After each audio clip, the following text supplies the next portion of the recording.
exousia.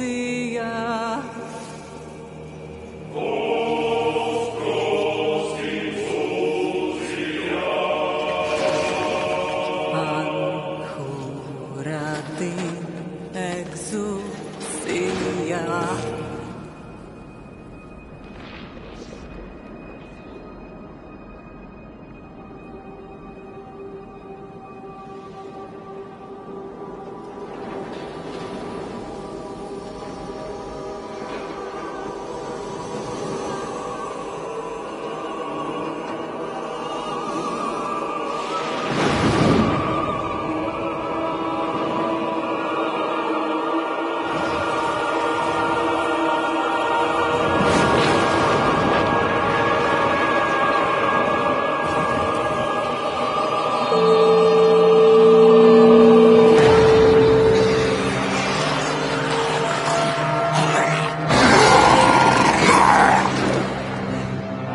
Today we fight true in His holy name.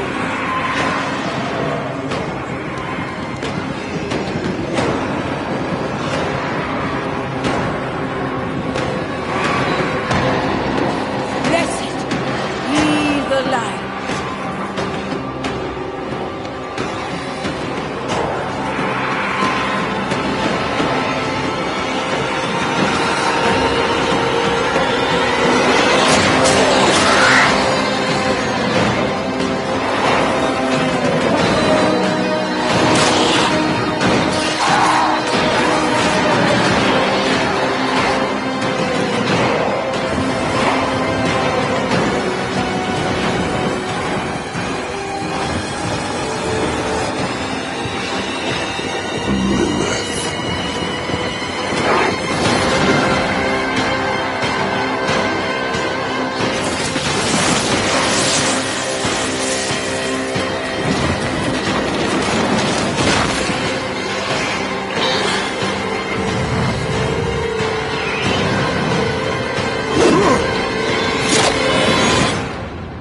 I have returned to hell for you. Director Ray, please place your left hand on the Bible. Please raise your right hand and repeat after me. I, Christopher A. Ray, I, Christopher A. Ray, do solemnly swear do solemnly swear that I will support and defend that I will support and defend the Constitution of the United States the Constitution of the United States. The system does produce corruption, and I think implicit in the system is corruption. No one fucks my phone. There, goddamn right. Who has physical possession of the laptop? The FBI. How long have they had it? Since December of 2019, and they've buried it.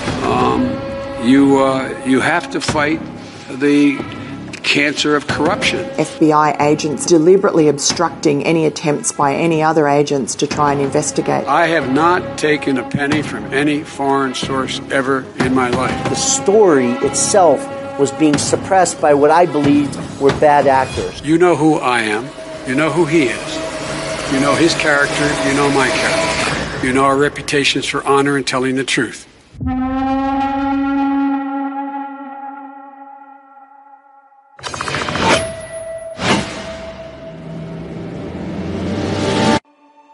How do you know a system is rigged? When the midwits in charge wind up phenomenally rich, as in this country they inevitably do. But in fact, the corruption runs much deeper than that. The institutional centers of American life, the media, the tech companies, federal law enforcement, are now fully committed to protecting the people in charge at all costs. They are rotten to the core, and the way they dealt with the Hunter Biden laptop story proves it. The Biden family amassed a fortune, not through skill or experience, but by selling access to corrupt oligarchs in foreign countries. They defrauded their business partners. They spent huge amounts of money on drugs and hookers. I went one time for 13 days without sleeping and smoking crack and drinking vodka. Joe Biden was aware of this. That's a fact. It's demonstrably true, based on evidence provided from Hunter Biden's laptop and from his business partners. That means that federal law enforcement has a trove of actionable evidence against the Biden family. So what have they done with it?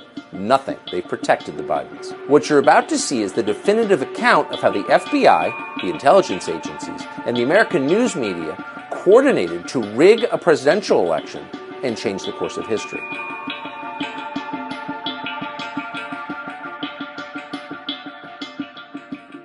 Who has physical possession of the laptop? The FBI. How long have they had it? Since December of 2019, and they've buried it. Buried it is an understatement. Since Joe Biden's days as Barack Obama's faithful vice president, federal law enforcement has actively suppressed any news of the Biden family's crimes. They've ignored mounting evidence. They killed the story. They protected the Biden family. I went to the second debate in Nashville between President Trump and Joe Biden. There have been questions about the work your son has done in China. Nothing was unethical. Here's what the deal. The next morning, I flew to D.C. I think every law enforcement agent in the FBI, with the responsibilities they're entrusted with, has significant power. I spent 5+ hours sitting in a room with, at one point, I think as much as 6 federal agents, walking through all the facts of my knowledge of the Biden family. Our folks need to make sure that they're not just doing the right thing, that they're doing it in the right way. I wish I had pictures of the faces of the 2 main agents that were interviewing me, because I would say something and you could just see the shock in their face. They avoid even the appearance of bias or lack of objectivity. So when I was in my interview with the FBI on October 23rd for that 5+ hours, on my BlackBerry, Jim Biden called me via WhatsApp. So I looked down and I'm like, is he really calling me right now? I showed it to the agents. The agents got up out of their chair and left the room. So at the end of that 5+ hour interview, the head of station told my lawyers, listen, an individual named Tim Tebow is going to run point on all of this. We're definitely going to have Tony come back in for a follow-up interview. Could be as early as next week. There was just one major problem. Stunning new developments surrounding the Hunter Biden laptop investigation. Highly credible whistleblowers have come forward alleging that the agencies have downplayed negative information on Hunter Biden. How did this Timothy Tebow guy conceal this information from Tony Bobulinski for basically 2 years now? Despite mounting reams of evidence, Tebow never got in touch with Tony Bobulinski. I haven't heard from him since. At all? No. Nor have my lawyers. No communication whatsoever? No. Tebow resigned in August of 2022 after whistleblowers produced evidence of his left-wing political bias. Would you speak to the FBI again? I'd be happy to. At any time? At any time. After 2 nationally televised interviews, after giving his evidence to the feds, after waiting more than 2 years for an indictment, Tony Bobulinski still hasn't even received his promised phone call.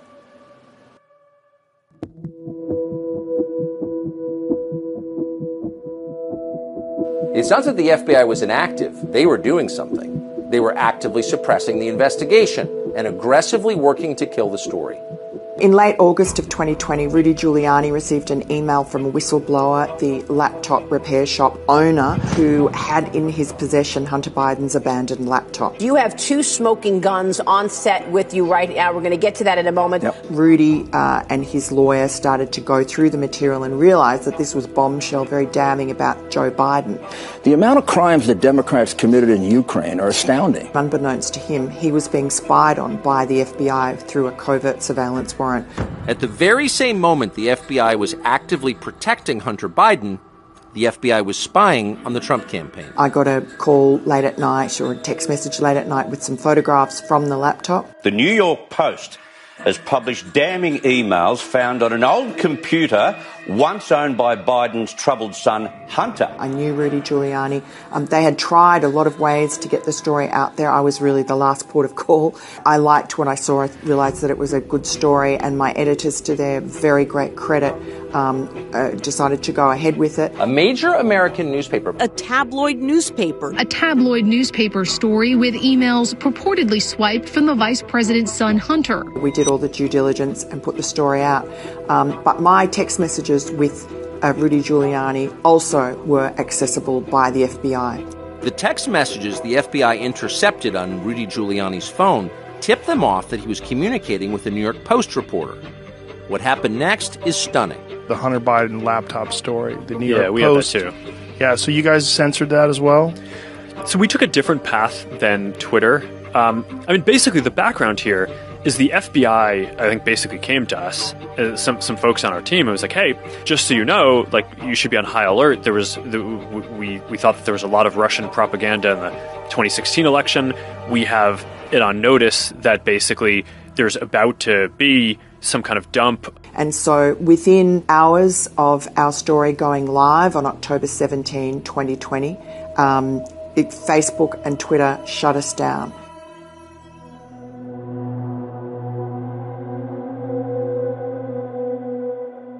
Suppressing the evidence and censoring the story wasn't enough for the feds. They needed to give Joe Biden cover. They needed to frame the coverage of the story to the extent there was any.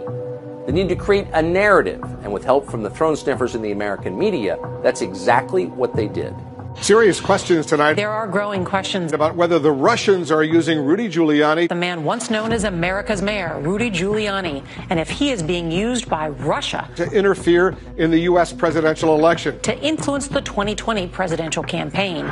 It took operatives at the highest level of the U.S. intel community, men like James Clapper, Michael Hayden, Leon Panetta, John Brennan, less than a week to release a letter falsely declaring the story was Russian disinformation. It's the famous letter by 51 former intelligence officials. Experts say it has all the hallmarks of information laundering. 4 former heads of the CIA, John Brennan, Leon Panetta, James Clapper, and so on. Every, 3-letter agency the United States has was represented. Who do you think is behind this? Well, the Russians would be my number one guess. They wrote this scurrilous and dishonest letter saying that the laptop and therefore our reporting had all the hallmarks of Russian disinformation. Not a single one of those 51 intel officials reached out to me. CBS News has learned the FBI is now looking into whether the information found on the device may be part of a Russian disinformation campaign. Tarring my name, my family's name, all the decades of military service that we served this country, I was irate. They knew they were lying. Their craven lying gave Joe Biden just the cover he needed. There are 50 former national intelligence folks who said that what he's accusing me of is a Russian plan. They didn't reach out to me because they had an agenda. 5 former heads of the CIA, both parties, say what he's saying is a bunch of garbage. Their clear-cut agenda was to basically create noise so the media could use that letter and create cover for the Biden campaign and help Joe Biden get elected. You mean the laptop is now another Russia hoax? That's exactly what. Is this where you're exactly going? What this is where he's going. The laptop is Russia. Gentlemen, I want to stay on the issue of race. You have to be kidding. Here we go again with Russia. We're going to continue on the issue of race. The letter was an utter lie, but it worked. It sounds like the election was, I'll just say it, rigged in part by the FBI. It was. It was. But corrupt federal bureaucrats didn't do it alone. They had the media to help them. The vast majority of reporters have always been liberal. That's been true for decades. But something changed dramatically during Donald Trump's first term. They became activists. That wasn't always true. As recently as 2016, there were many reporters at major outlets willing to cover scandals that implicated certain Democrats. But by 2020, that was over. We're not speculating about this. Journalists say so themselves. This is how the news media protected the Biden family. So in 2015, I released a book called Clinton Cash, looking at the flow of money during Hillary Clinton's tenure as Secretary of State. A new book called Clinton Cash. And this book is by no means going away. We went to the investigative unit of the New York Times. We went to the investigative unit of the Washington Post and said, we found some really interesting things. And in both instances, they said, great. The New York Times ran a 4,000-word front-page piece confirming all of our findings, and the Washington Post ran a series of articles, including a front-page story. We're back into the political season, and therefore we will be subjected to all kinds of distractions. If you flash forward to 2020, the response was completely and totally different. They simply had no curiosity and did not want to pursue this story. Mr. Biden, what flavor did you get? You got one vanilla, one chocolate. The mainstream media realized that if the Hunter Biden story was picked up by the mainstream media as the Clinton cash story had in 2015, it was probably going to influence the campaign in a way that they did not want it to be influenced. So they decided basically to look the other way and pretend that the Hunter Biden story was not there. Mr. President, can I ask you a quick question on Israel before you drive away? No, you can't. Not unless you get in front of the car as I step on it. I mean, and essentially they admit this. Ben Smith, who's a media reporter for the New York Times, in October of 2020, right on the eve of the election, ran a front page story. The title is "Trump Had One Last Story to Sell. The Wall Street Journal Wouldn't Buy It." Subtitle, "The Gatekeepers Return." But it's also about a larger shift in the American media, one in which the gatekeepers have appeared to return after a long absence. Mr. Schweitzer is still around this cycle in 2020, but you won't find his work in mainstream outlets. He's over on Breitbart with a couple of Hunter Biden stories this month. The gatekeepers were back, and the Hunter Biden laptop story was stopped at the gates. It didn't surprise me because I knew it was happening, and it was frustrating. They simply decided we don't want the American people to know about it. It's engaging in a kind of disinformation that you expect from Pravda during the Cold War. You'd expect from news outlets in communist China, pretending a problem isn't there when it's really there. It's reminiscent of those old images from the Stalin era of the Soviet Union where there'd be a picture of Joe Stalin with somebody, the person would fall out of favor, and they would airbrush the person out. They literally airbrushed the Hunter Biden story out of the image that people had of the 2020 election. Polls taken after the 2020 election showed that 80% of voters, including a majority of Democrats, believe the outcome of the election would have been different if coverage of Hunter Biden's laptop had been, quote, truthful, if it hadn't been censored. A full 17 months after the election, the gatekeepers opened the door.